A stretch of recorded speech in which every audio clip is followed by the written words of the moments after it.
Well, welcome to this session on the use of DNA evidence in criminal proceedings. My name's Richard Padley. I'm a barrister at Five Paper Buildings, having been in practice since about 2013.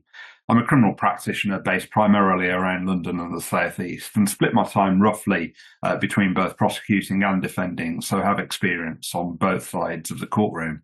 I'm also the author of the Practical Guide to the Use of Expert Evidence in Criminal Trials, and have been presenting seminars on the use of DNA evidence, along with other sources of expert evidence, for about 7 or 8 years now.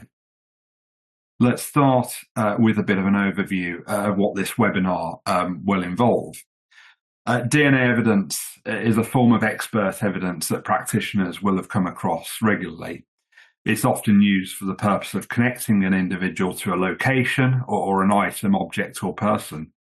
As such, this webinar will provide a brief introduction to expert evidence more generally before going to look at DNA evidence specifically.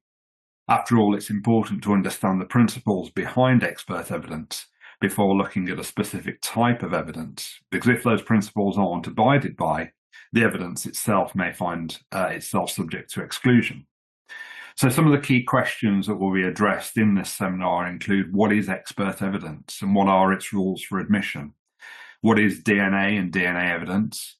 How can it be used in criminal proceedings? And importantly, what are its limitations?